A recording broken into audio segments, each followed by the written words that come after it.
Good morning, paranormal community, and thank you for getting up earlier than you would have originally. Very, very appreciative of that. I'm your host, Michael O'Neill. With me at the same time, it is my wonderful co-host, Mr. Anthony Hernandez. Good morning, Anthony. How are you? Good. I am loving the time change stuff. I look forward to that the twice a year that we decide to do that to ourselves. I don't. Normally, normally I don't really care. It's like whatever. But this morning, whoever came up, I guess that's Benjamin Franklin that came up with daylight savings time. So I really can't say this because he's already long since passed. But he needed to be dragged out in the street and shot.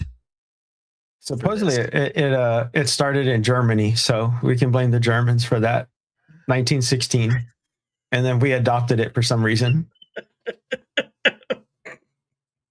If I wouldn't probably be taken seriously, I'd use an old Big Bang Theory joke and just be like, well, those Germans always had some really good ideas.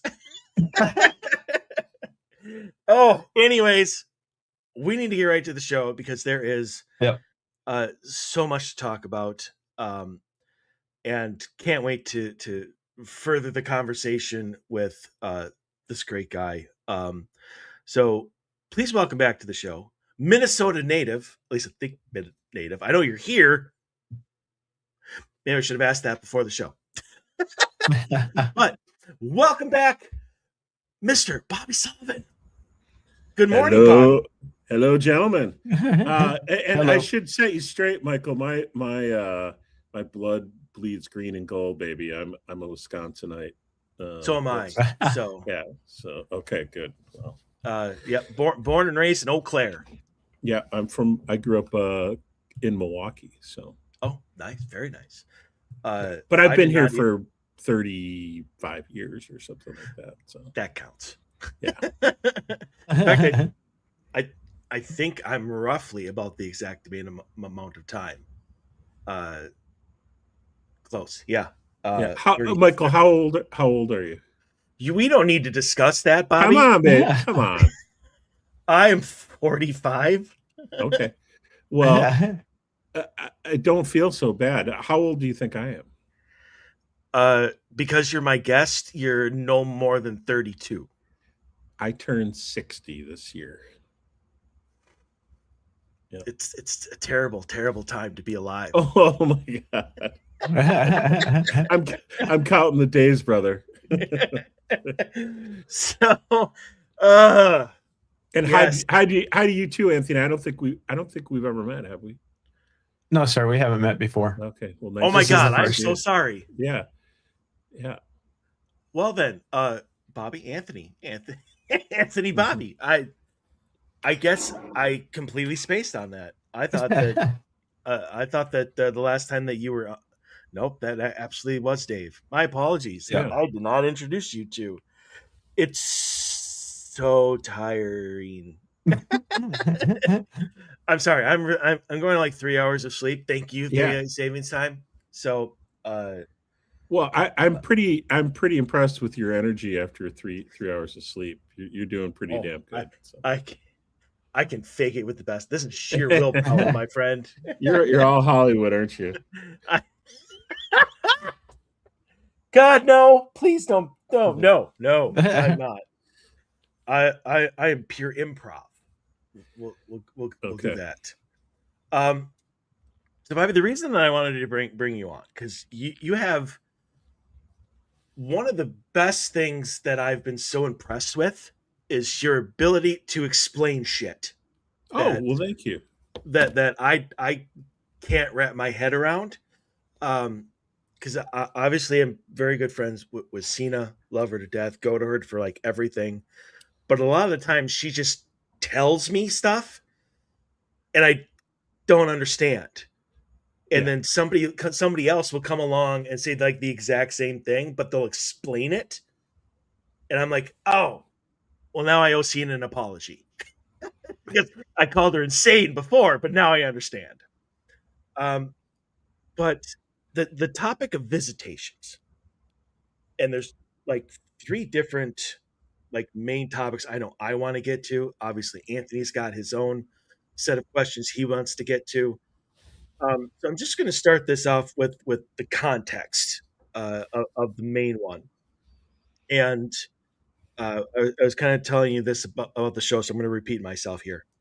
But when Dave and I would do the mailbag, and we would read stories at least every other week, there would be some story in there of somebody who had a dream, or they were awake and they saw something. We'll get to the 2 separate ones. We'll start with dreams, of somebody who recently passed, or just passed in general. Sure.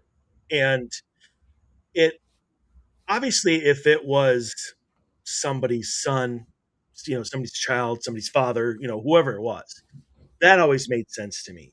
What didn't was when it would be somebody's not even best friend.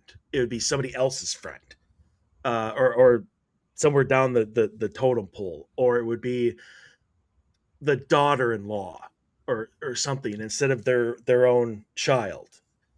And so when it comes to the visitations, I guess from the spirit's point of view, and this may be a very generalized question, which we can narrow down as you answer, but how, from the spirit's point of view, how does that process work? Like, how is a person, I don't want to say selected, or maybe that is the right word, to be like the messenger, as opposed to who the message is supposed to be for? Because it always seems to be like the daughter-in-law or the sister-in-law or the friend was like, and they wanted me to tell their son, their daughter, their wife, what this message. Like, why did that not go to them? Yeah. Well, okay. So, I mean, there's so many different facets to this answer, and there's not just one reason. There's a lot of different reasons. So, the first thing that I want to say is that when someone dies, right, and their soul leaves their body, they have this opportunity to, and they have free will, right? So they can cross over, which means they go into the light and they move back to the other side. And there's an acclimation period that a soul will go through when they cross back over. It's not just like, boom, you're home and everything's, like peachy, right? There's, depending on how your soul lived on earth, if it went through disease, if it went through a hard life, it may need to cross over and go through some healing to rejuvenate its energy. That, like, so there are hospitals on the other side that sometimes souls will go to first, right? But that being said, when a soul crosses over, that process begins the opening of who you are as a soul. Like, so you have all of your past life memories, you understand who you are, you understand what your soul was coming to earth to do. You have a connection with, not only, you start reuniting with not only the people that you lived life with that have also passed, but also people you've lived life with in previous lifetimes. You know what I mean? So you're really coming home. And in that process, we gain back our whole sort of soul energy. And that's what the rejuvenation process is really about on the other side. If a soul doesn't cross over, which you guys deal with a lot, we remain sort of on this side of the curtain, and we still keep, mostly we keep our emotions, we keep our ego, we keep our addictions, we keep all that kind of stuff, and we're not privy to necessarily who we are as a soul and all that kind of information. So there's a difference between earthbound and crossed over souls, right? So when a soul is crossed over and they want to bring information, well, there's a lot of different reasons for visitation, right? It could be to comfort the grieving people, right? It could be to get through some sort of message. And one of the things that I've seen in my work a lot is that souls will a lot of times get back to the other side, kind of go through their rejuvenation period if they have to do that. And not all souls have to do that. Some souls do just pop back over. But there's still work to do, okay, on this side. And excuse me. And so let's say you left things unfinished with people, or that you really messed up your kids' lives, or you didn't really accomplish what you came here to accomplish. A lot of times the souls will finish that work after they've crossed over, right? And so that may require getting messages through to the other side, getting thoughts or feelings or inspirations through to the other side. And there's a challenge for souls to communicate with us here, because when we're here, all of us have different radio receivers, right? Sometimes we're just not geared to hear information coming through to the other side because we're very much in our heads, that we're not tuned in to that higher frequency. Sometimes we are so distracted by the emotional aspect of grief or of losing someone that we can't really tune into the information coming through. Sometimes there is if you're using drugs and alcohol and you're really like filling your head full of distractions, we can't tune into that kind of stuff. So a soul on the other side that's looking to communicate will look for various ways to communicate or get messages across. Sometimes it might be, this guy is too in his head while he's awake, but we can access his higher consciousness while he's asleep because his body and his logical mind aren't in the game, but we can contact him and work with his energy and his soul while he's sleeping. That's why people do get dreams and that kind of stuff of loved one. That's usually the easiest way for them to make contact. But sometimes that doesn't work too. If you're smoking weed every day, your ability to dream isn't quite as active as someone who's not. And so they may choose a messenger, right? They may say, okay, well, we have to find somebody whose channel is open, and it might be someone that knows the person. It might be a medium. It might be, a kid. They will look for whatever way they can to make that contact and get the message across, and they can see a different perspective of that, right? A lot of times the person who they choose to contact and give the message to deliver it may have a specific relationship with the person where the person does believe them or feels trusting of them. It might be a child who there's no way they could know the information that was coming through. It could be a random stranger whose channel is wide open, that it's really easy to broadcast that message through and get it through. So you see what I'm saying? There's a lot of different reasons why souls choose different methods to do it. And a lot of times they're just looking for the most direct way that they can figure out to get in. But sometimes it's kind of like a puzzle because they have to figure out a way to get that message across. Anthony, any? No, I really like the analogy to to the brain as a receiver, because I've heard other people talk about that, and that's kind of where they go into like the NDEs and stuff like that, and they say that because of those traumatic events and stuff like that, it kind of tears the veil and opens that that receiver to those frequencies that they would normally block. So makes sense to me. Yeah, I mean, we have our third eye, right, which really sits right in the pineal gland, um, and the third eye is, I mean, they've shown that it actually has rods and cones in it, or things like that, like an eye does. Yeah. It doesn't have a lens, but it does fill up with fluid, and that can create the lens. And a lot of people, learn how to develop their third eye and open their third eye. But a lot of people, there's a very common thing where we get calcification of our third eye, and that comes from drinking, carbonated beverages and processed foods, and there's all sorts of different things that contribute to calcifying the third eye. So some people's third eyes are very active and open, and some people's aren't.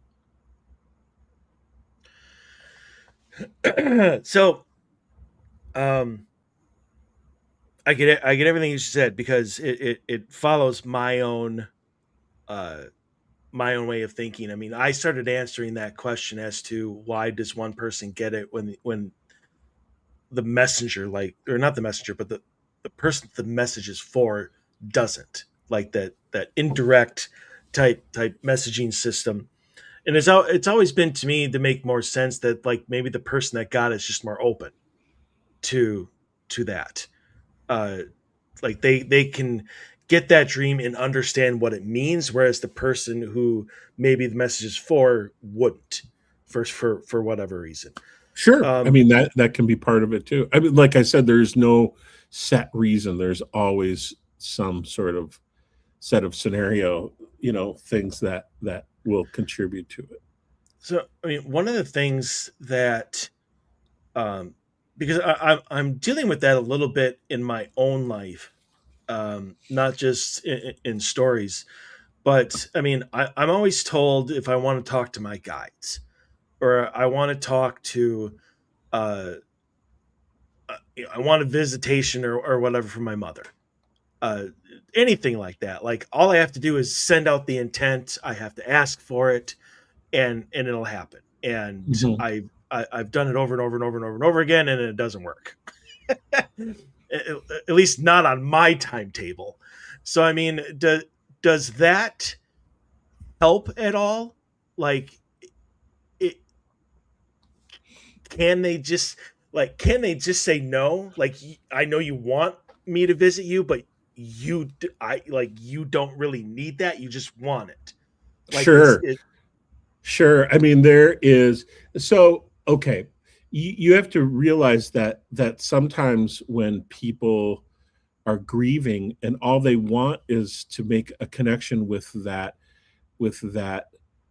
loved one on the other side, if they were to, like, if it would be as easy as just to like connect with that person, that person would never get any rest on the other side, because we'd constantly be pulling on their energy all the time. And you have to know that when you think about someone on the other side, they can, I mean, their doorbell goes off. You know what I mean? And so it can be an unhealthy attachment, and they will, like, respect that, or use that um to sort of balance the amount of times that they come through, and when they don't come through. So yeah, it could be, it, it, it could be one of those things where they just say, "No, we're not doing this every morning," like, because part of the process for us is like learning to grieve and to let go, and to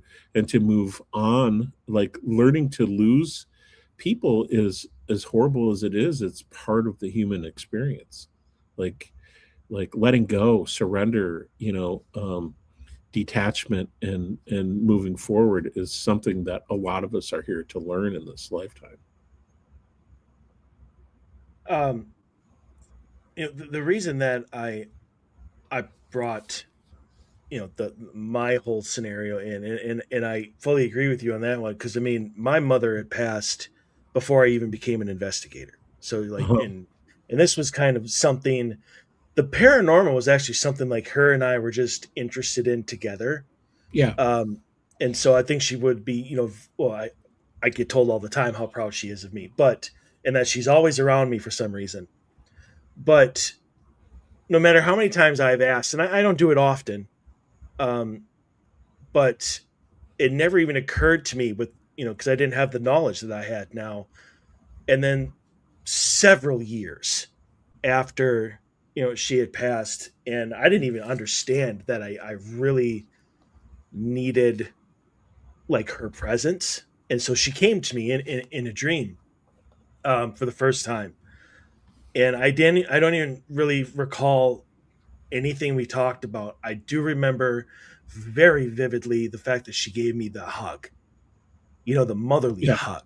Yeah. And I'm not even ashamed to admit it. I woke up, I must have bawled for like 15 minutes afterwards, because it was like exactly what I needed. Just thinking about it now gets me a little emotional. But um and my sister, didn't really have that much of a relationship with her as I did. But then when my father passed, it was the exact opposite.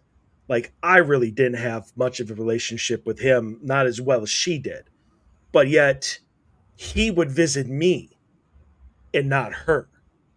And not even a message. It wasn't even like, tell your sister I love her or anything like that. It was like specifically to me and me alone. Um, and I told her about this, like the experiences that I was having with both parents. Mm-hmm. And she's not really into the paranormal at all, but she's open minded about it, but she just doesn't care about it whatsoever. But she actually seemed really hurt, the fact that I was having these experiences and she wasn't, to the point where like Right. she asked for a reading of Cena. And I think it was mainly to find out why.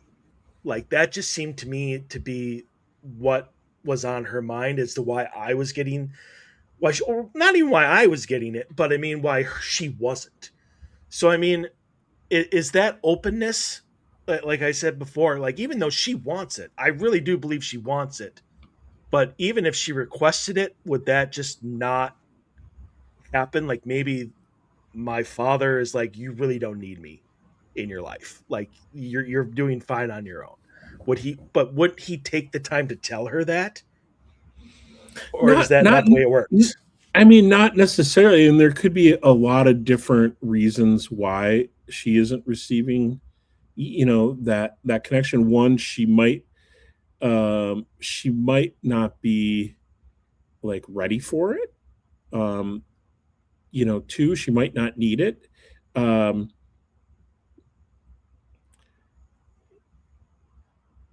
so I don't. What did Xena tell her? Did she give her a Uh, reason? they actually never got together yet. Yeah. So no, I haven't heard anything about it. Yeah. Um, I mean, gosh, Mike, there could be so many different reasons why, why that happens. But or you might have needed that connection with your dad, like for a whole bigger reason, especially if they're trying to help you work through some of that stuff, So I mean, I don't know why your sister isn't connecting. I would have to sit down and probably do a reading with her to get the information. But yeah, it's different for everybody. I guess it's one of those things where, because uh, because we get at we had gotten asked so many times in the past about this visitation and that visit, or if it even is a visitation, those kind of questions as well, which I should probably ask you as coming up about. But it always bothers me that I don't particularly know how to answer it. And I guess it would give me some comfort and hers, if her and I ever had that conversation again, to be like, this is why I think like you haven't gotten a response. It's not like he's ignoring you or whatnot, but like maybe he just doesn't feel like you need him. That like I just want something to tell her where I feel I'm not just trying to make her feel better. Yeah, I get it. And sometimes what I would tell her is that it doesn't really matter. Like what's important is that she communicate what she wants to him. And like he will be able to hear that and to feel that. And I mean that's really the case of sort of letting go of trying to control the outcome. And I think that she's really caught up in her ego in the whole like piece, you know what I mean? And that can also be a real big sort of block. Ego is not connected to the spiritual like realm. It's a very big human realm piece.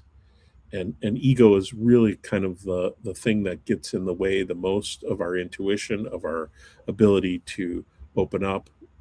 It's not heart based, it's mind based. Yes, so that makes total sense. So what I'm saying is like if she were just to get in her heart and sit in the love and the appreciation and send that out and let it go at that, it might open up some doorways for her. Okay.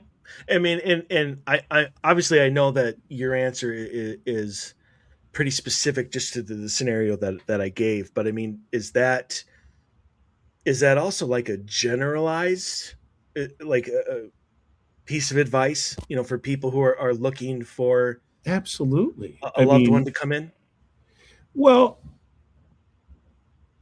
I think that we tend to try to control like how things happen, and I see it a lot with people that I teach psychic development and people that want to communicate with their spirit guides as well. I know it's a little different topic, but it's kind of the same, really the same sort of channel, right? And people expect like they're going to have a sit down coffee with their spirit guides every day, and it's not that simple, right? When we communicate with spirit, sometimes we get visions, right? Sometimes we get feelings, sometimes we get signs, right? So you could, like I would tell anyone who asks that question, how do I connect, is start by asking for a sign. It might be a bird, it might be an animal, it might be a song, it might be um, you know something specific that you guys had in your life, and just say, mom or dad, when you feel ready, send me a sign and let me know that you're there. And really starting that way is kind of the coolest way to do it, because it's a lot easier for them to do that than to come through and deliver a soliloquy of their love and appreciation for you. Now, I did have one question. So I was, and this is just my thought on it, but I was curious about it as well. I've kind of thought, or at least I've felt like sometimes that spirits go to the people that they go to try to strengthen the connection to the other person, to bring that person into their life and to, I don't know, connect those two people somehow. Do you think Sure. that's a Sure, that could be one of the reasons. Yeah. Yep, absolutely. It is, sometimes just that simple connection is enough for people to like get through their grief or get through and be able to go to the next level. So, I mean, um, every little piece helps when we're working through that. So, like for Michael, for you, when you got that vision of your mom hugging you, did that help you with sort of moving forward with your grief, do you think? It wasn't even grief at that time because like I said, several years had passed Yeah. since several years had passed since she had passed. Um, it I had a lot going on in my life at that point in time, so it was kind of one of those "you're not alone" Yeah. type feeling. Another reason why people come through, right? The people in our lives that are connected to us, they never stop um like keeping like contact with us or keeping a watch over us. They're always, there is not very much separation between this side and the other side. They don't go away forever and don't pay any attention to us. They're always in tune with us if we have that connection. And so a lot of times visitations will happen like that when you need it. I mean, you needed something to sort of boost your energy to a little higher vibration. Yeah, and I think that's exactly. I mean, that was kind of the conclusion that I'm like she came to me like right when I needed that the most. Right. And so yeah, so I mean I don't look at it as any sort of, well, now you've shown me that you're here. Now, let's work on my schedule. Like I get it. And I throw it all the time. Uh, like, hey, it'd be great to see you again. One of those things. But it doesn't happen. At least not to my recollection. So I mean, uh, not to put like the final point in this particular uh, aspect of it, but I mean, oh, there goes my mind again. I lost it. This is the 3 hours talking here. One of the other things I wanted to mention while you search for that thought is that a lot of times spirits will go to outside people or other people to avoid the emotional sort of um, static that can happen, right? So if you're in loss of your spouse or your sibling or a loved one or something like that, and they need to get a message through, if they show up, all of a sudden that emotion piece is going to create a little bit of static for the communication to happen, and they can't always get the message that they need to get through. So sometimes it's also easier for them to give the message to someone else so that a third party can deliver the message that comes through, if that makes sense. It avoids the emotional like distraction that happens. So like the trauma of possibly reigniting those feelings and stuff like that. Yes, of ripping open the wound and that kind of a thing. Yeah. Yeah, and I totally get that as well. Even though, most of my life I didn't have a very good relationship with my father. It got better towards the end of his life. But I remember him telling me flat out, he's like, because I think he was starting to get us ready, because he kept on always saying, well, when I'm I'm not going to be around for very much longer, or those sort of statements. Yeah. But he told me flat out, he's like, when I go, he's like, you're the one who's going to have to do my eulogy. Because he knew that I would be the only one that would be able to handle it. My sister wouldn't. And I completely understood that. But yeah, I think a lot of people, and not just me, I'm using my own situation for context, but I'm sure I'm not alone in any of this. But I guess I lost that thought too. This is terrible. brain not working. Yeah, I'm just the 5-hour energy. Well, too late now. Plus, I don't have any, and I don't want any. I'll get through this. I'm maybe I should make my point in the first half of the sentence, and then I'll Yoda it. There you go. That's what I'll do. I'm gonna talk like Yoda for the rest of the show. But yeah, we can move on from dreams. It's okay. Because unless Anthony, you have anything else about this aspect of it? Not really. There's no. I was gonna say there's a couple different things, but not really locked to dreams. More like the smells and stuff like that when visitations and stuff like that happen, but or the sensations and stuff like that. Like Anthony, I think that you bring up a really good point. So, like I said, spirits are looking for ways to connect, right? Mm-hmm. Sometimes smells are a really big part of that because smells hold so much like connection to emotion. And one of the psychic gifts is clairgustance, right? So being able to smell smells is really a psychic ability, but a lot of times spirits will you might smell grandma's Estee Lauder perfume or grandpa's half and half pipe tobacco or the Old Spice cologne. Like that's a way that they can help you know that that's them. Like it triggers all of those memories, but also the identification piece. So yeah, it's a really good point that you brought up, the smells.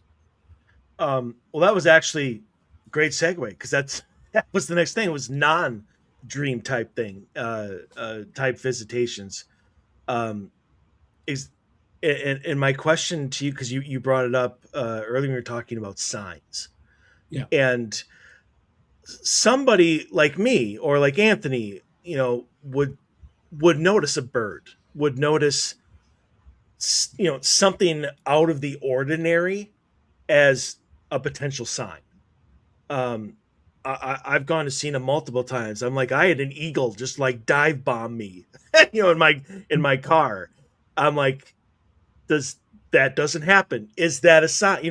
Like I look for confirmation of these things. But like people who are not part of the paranormal, who don't really understand what a sign would even be, beyond like the cologne and stuff, which is probably why it gets very specific in some cases.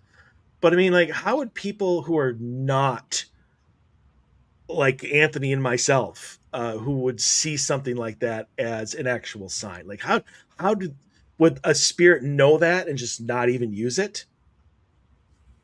Well, I think sometimes it's if you're a spirit and you're dealing with someone on earth who doesn't have any belief, right? Sometimes it's sort of like, cracking through the ice. They have to do numerous different things to sort of lead them to that belief. And it's not easy. I mean, people are really stuck in their ways or in their beliefs. And a lot of people don't. I mean, the idea of someone in energetic form trying to communicate with us scares most of the population. Most people aren't like us where they're open or desiring to see that kind of stuff, right? And it scares the shit out of most people. So it's like sometimes we have to start slow and go easy, and that's why, like, you might see an eagle dive bomb you, and that may happen 4 or 5 more times until you finally go, what is this, right? And you start to open up, and so I think, I mean, it's different for everybody, but yeah, they souls have to work hard at trying to get through people who are non-believers. I mean, and I would assume, even to Anthony's point earlier about like a relationship builder. I mean, would they go to somebody? They're like, this person has the belief that would help my friend, my sibling, my whatever.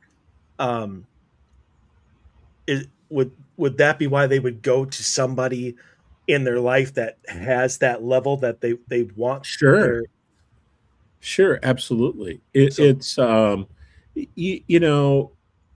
most people stuck in their third dimensional logical brains need proof, right? And guilty. that's totally fine. But you know that you need proof, and proof is not going to be one thing, right? It's going to have to be this and this and this and this, right? And so a lot of times the spirit will pick a person to be the messenger, and they will be doing continual sort of messages. And if the person still doesn't believe it, then they may pick someone else, right? I can't tell you how many times I've done readings and I've delivered a message from someone from the other side, and they're like, well, that's weird because I just heard that from so and so, or that's the third time I've heard that, and so like most of my job in doing psychic work is telling people stuff that they already know, like, or that they've already like gotten information of that they're not listening to. That happens quite a bit. Nothing, Anthony? No, no. Sorry. No, that's all right. I didn't want to as always, I didn't want to like overstep and make this all my questions. The mic show. The mic show, yeah. We don't need that ever. I tried that during COVID. It didn't work very well. But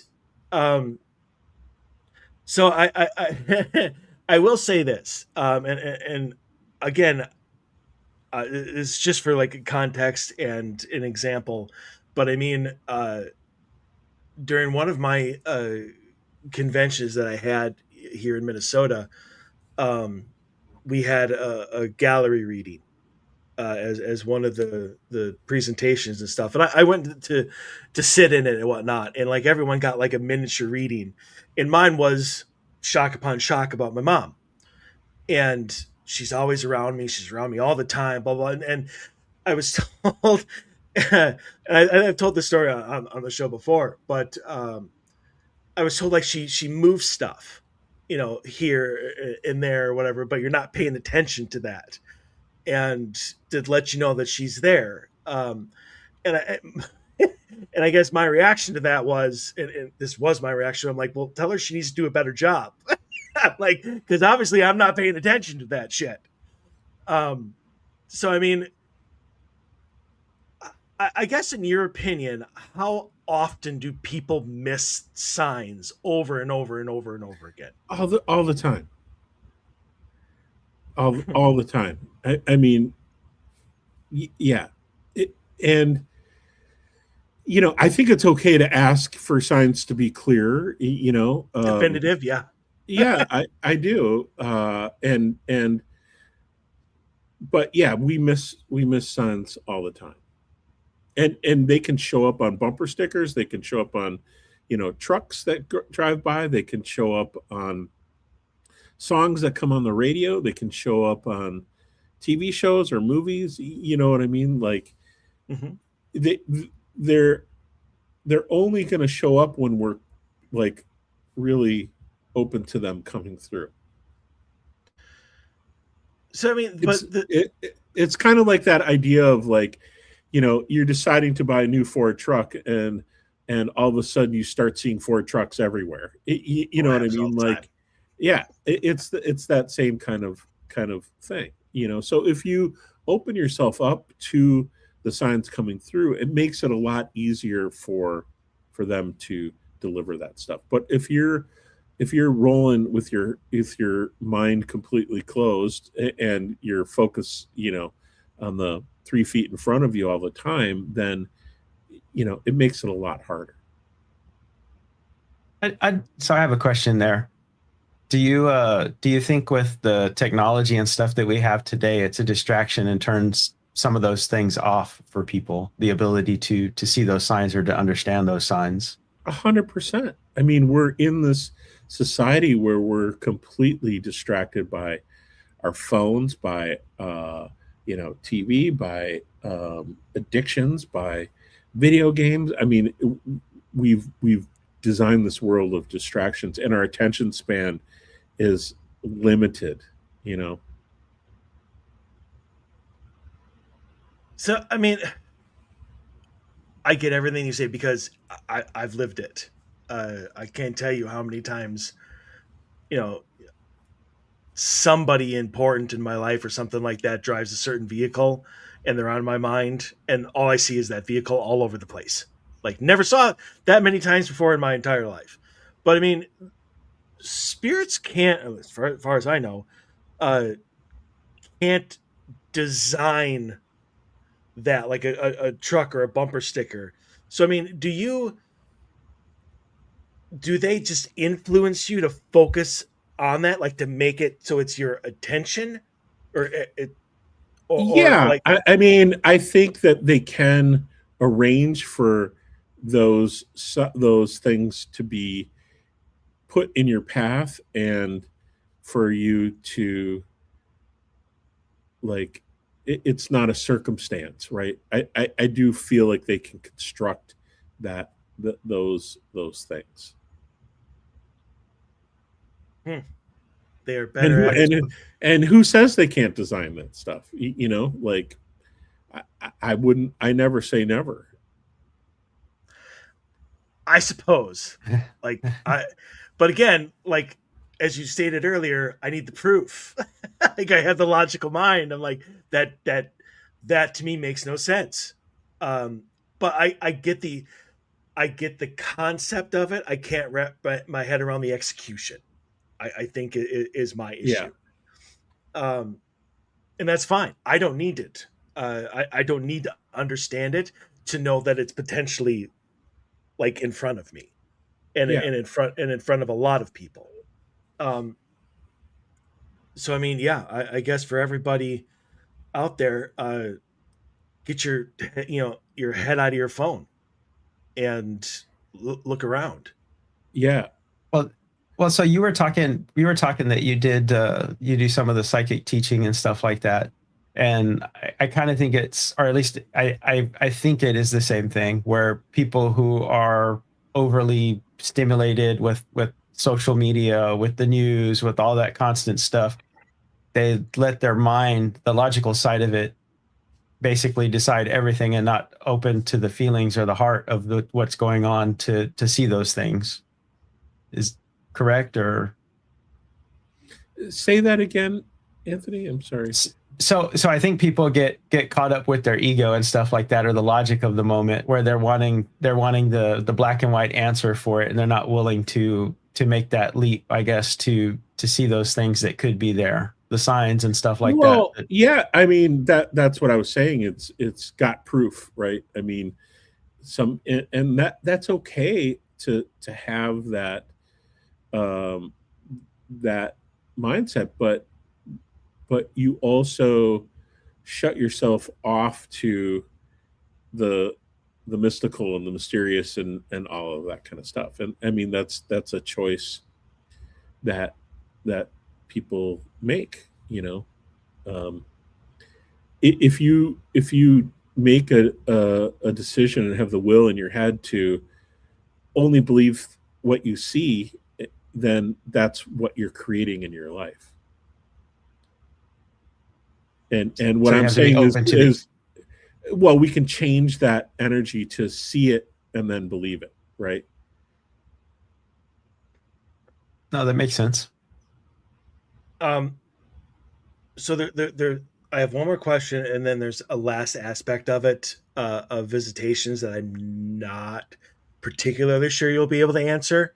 Okay. But we shall see. But my question is, um, especially when it comes to signs and it comes to all of visitations, whether they're dreams, whether they're awake, um, a lot of people don't know whether it's a sign or not, or whether it's a visitation dream or not. And I think even with people, anyone that's in the paranormal that is an investigator knows that this is the case, that a lot of people misidentify. So, sometimes a cake is just a cake. Right. Sometimes seeing a blue jay isn't a sign. They're just a blue jay that's on your porch. So, I mean, when people come to you, and I don't know how often this is, but I mean, how often is it that people see signs where there aren't, or they get visitation dreams that they don't feel are dreams, or the other way around? Like they're just dreaming of the person and it's not a visitation dream. Like how in your best opinion are people able to tell the difference between what is actually a visitation or a sign and what is their desire to see the person? They're manifesting their own signs to make themselves feel better. Like, is there a way to be able to tell the difference between the two? Yeah. It's using your intuition. And I mean, your intuition is really the ultimate filter for the truth, right? It's not logic. It is. And so if someone comes to me and asks that question, was this a sign from this person or not? The first thing I'll do is just go to my intuition um and and I trust it 100%. And so I know that's not something that everyone can do, but everyone has intuition. And so like working on sort of building that intuitive muscle is really an important thing because it can guide you through life. Um, but that's really the only answer I have to that. I mean, the other part of it is who cares if if that sign made you sort of connect with your mom's energy or with that feeling, then it's really what it means to you. You know what I mean, into your heart, and who cares? And honestly, and Anthony can back me up on this, but even before maybe while he was co-host of the show, but he's had several different experiences that he'll write to me get my opinion. And I think my first thing back to you is, what does it mean to you? Like, what do you feel Exactly. this meant to you? Yeah. Right. Because if that was something created by your subconscious or whatever, then it's something that you needed to create to feel or to think or to process or to go through. So don't get wrapped up into figuring out the whys. Just figure out the like, what does it mean to me? There you go, Anthony. That's gonna be my question. That's gonna be my answer from now on.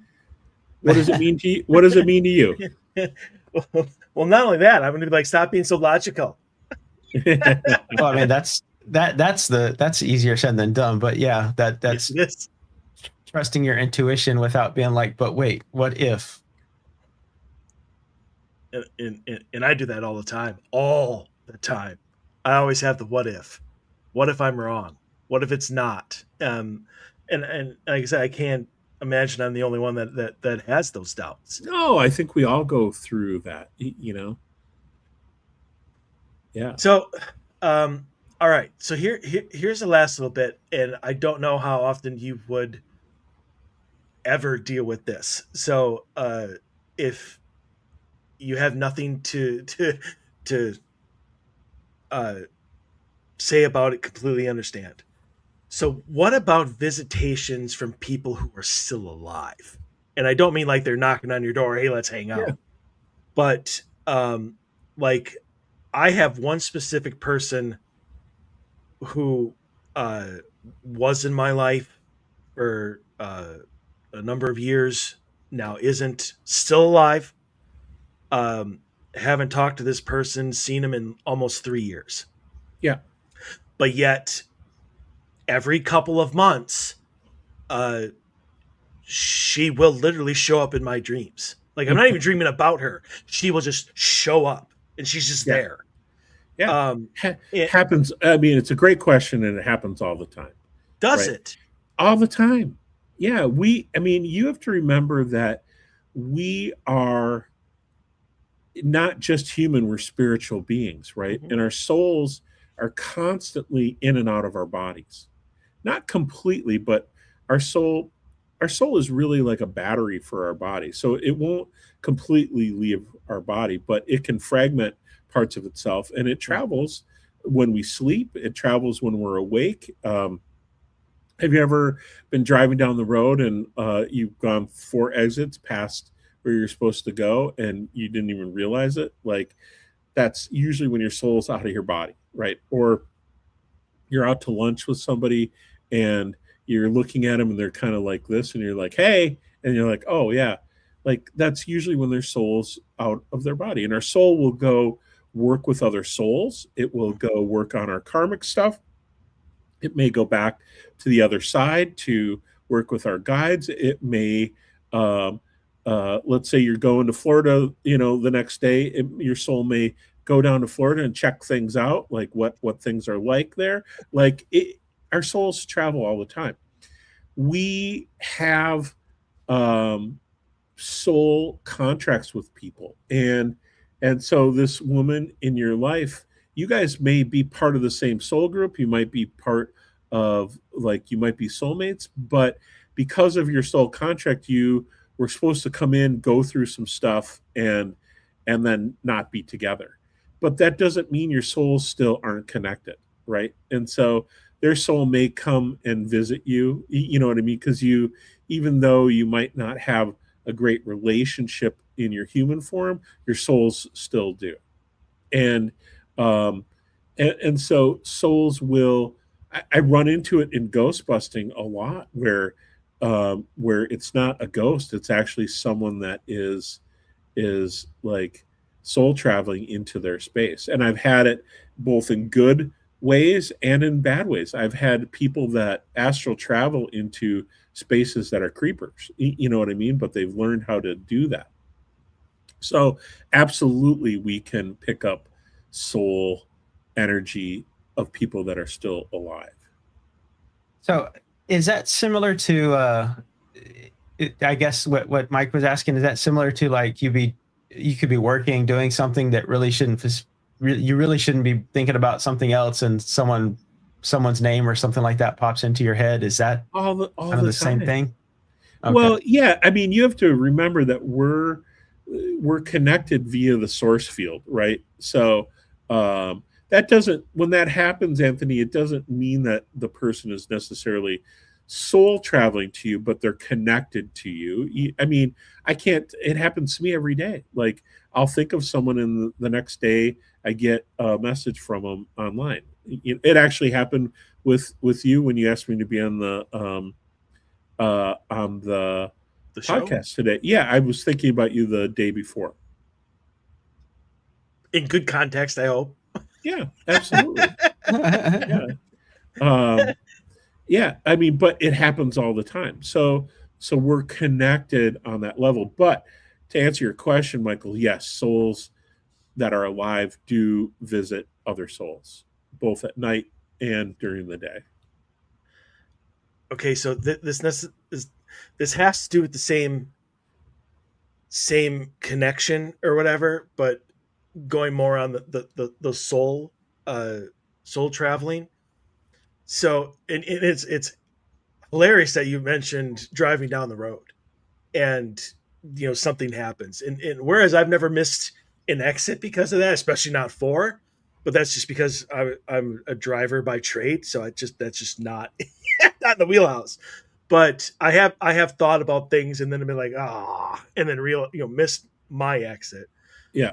But I have literally been driving down the road, like on my way to work, and like I'm not there anymore. I'm not even in the car. Like I can see, smell, feel everything from something that never occurred, but it was it's like a different version of what occurred.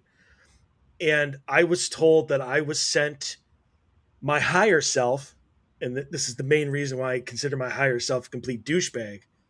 But I was sent to another reality to get a glimpse of, I don't want to say what could have been, but what could be here, but it already occurred there. Not to go into any details, but is that possible for your soul? 100%. 100%. I mean, I think that when we die and we go back to the other side and we review our lives, I actually think that we can live like up to 6 different parallel realities in the same situation at the same time. And so there might be one of those realities where you don't get divorced, and there might be one of those realities where you decided to take a completely different career path. There might be one of those realities where you decided to have a family and kids. You know what I mean? And that way, when you're going through your soul review, you can look at all of those. Like you have so many other like lessons to learn from, and look at the choices that you've made in those realities. So yeah, I know it's kind of a trippy idea, but yes, we do have that ability. I mean, that's what the multiverse is really about, you know. I just wish it didn't happen while I was going 70 miles down the road. Yeah. Because I was no longer in my vehicle. Yeah, but listen, driving is no different than dreaming in a lot of ways, and the reason why that happens is because your body's distracted, right? So it allows your mind, or you know, that part of your higher consciousness to operate. Your body's fine. You're under complete control, but you know, it can happen when we're out walking. It can happen when we're doing dishes or vacuuming. When your body is occupied, being in the shower, any of those kind of things. That's usually when that kind of stuff comes through. Yeah, I get that. There have been, and I agree with you on the whole, like, your subconscious just kind of takes over, because I have lost myself in thought where, like, I'm not even paying attention, like I'm viewing something in my head, Yeah. and you know, a good 30 seconds, 40 seconds ago will go by, but I'm still in my lane, like I haven't veered. I'm like, yeah. Like Mhm. I still know how to drive, even though I'm paying no attention whatsoever. And I do not recommend that for anybody to do. Okay. Let me just put that out there right now. Nobody else try that. Don't try this at home or on the road, whatever. So I got to tell you, I did not think that you would say that that's common for like the two living people to have. I see it all the time. Interesting. And it is interesting to me that you use the word soulmate, because I've been told that before as well. Interesting. Okay. Yeah, I think people get the wrong idea about soulmates.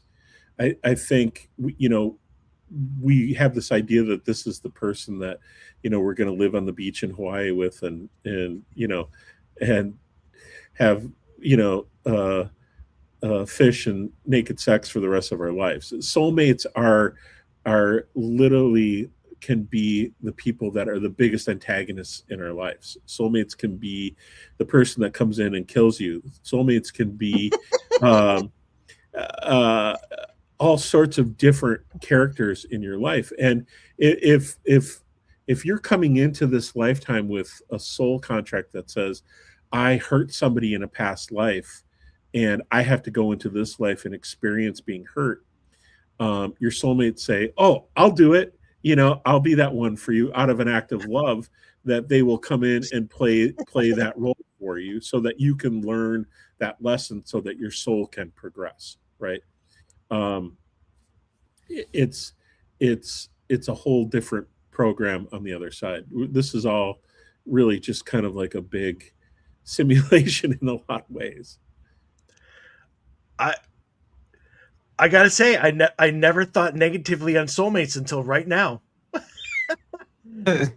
So like you just described like all of my friendships. It's like, oh, I got to be kicked in the balls here. You're like, oh, I'll do it. Like, yeah. Oh, let me come in, Mike. Like there doesn't seem to be any shortage of hands up if it, deals with my suffering. Right. Yeah. So what you're saying is like, in a fictional sense, like Sherlock Holmes and Moriarty were soulmates.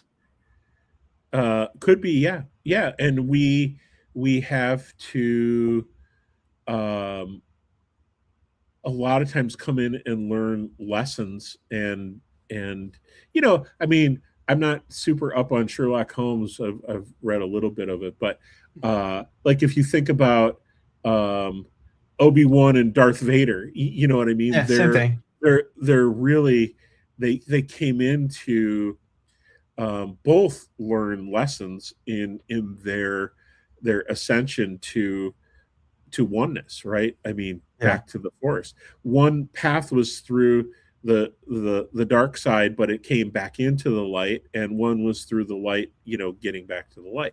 It's essentially a soul contract that they created before they came in to experience that. Even though they fought and they went through that stuff, they also were there for mutual benefit.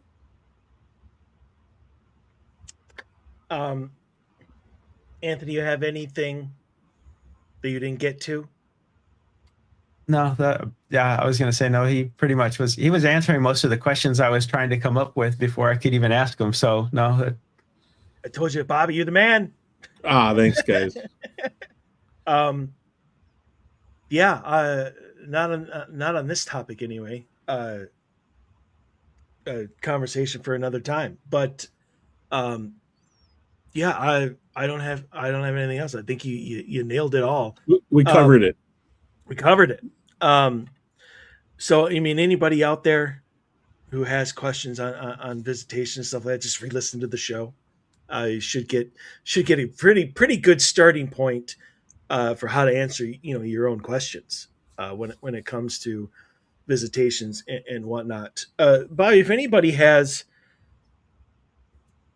any questions about, well, I mean, not just about visitations, but honestly about anything, or they want to set up a reading, or they, whatever, like what's the best way for them to do that? Best way is to go, if you want to set up an appointment, is to go to BobbyOSullivan.com, and I do both online appointments, over Zoom as well as in person.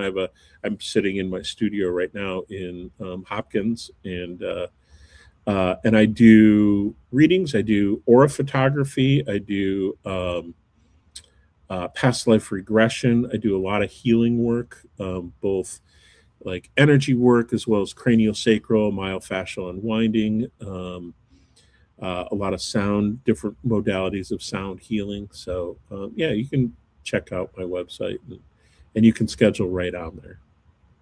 Perfect.